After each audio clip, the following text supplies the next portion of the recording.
My aunt suddenly snapped the branch in her hands. My parents became like controlled puppets, picking up the forks from the table and frantically stabbing them into their own faces. I tried to stop them, but it was completely useless.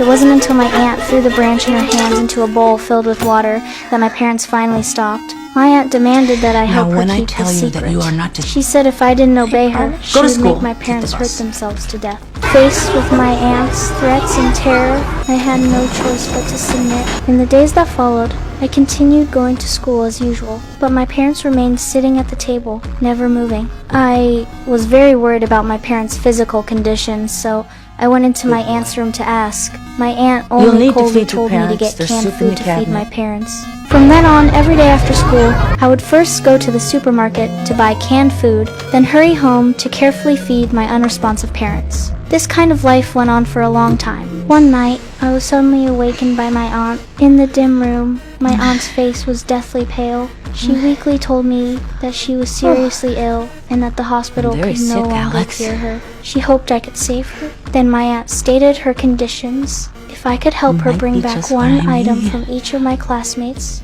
once she recovered, she would immediately go back home.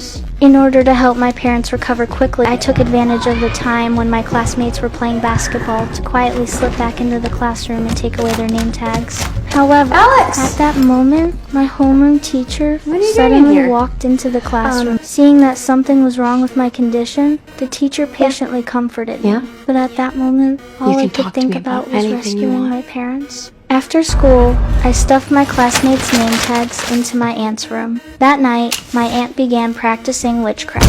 She gently shook the bell in her hand, and the clock happened to point to 2:17. All my classmates ran out of their homes, flooded onto the streets, one after another, and ran into the basement of my house. It was then that I realized my aunt had deceived me. But looking at my parents, who were still being controlled, I didn't dare expose this lie. I could only choose silence and cooperate with my aunt in dealing with police inquiries. When the police officers came to search the house, I helped tidy up the place, watching my aunt use witchcraft to control my classmates and make them hide outside. Once the police left, classmates were summoned back to the basement. When school reopened, I was assigned to study in other classes. I still continued as usual, going to the supermarket every day after school to buy canned food. It's just that, after returning home, in addition to feeding my unresponsive parents, I also had to feed those classmates who were imprisoned in the basement.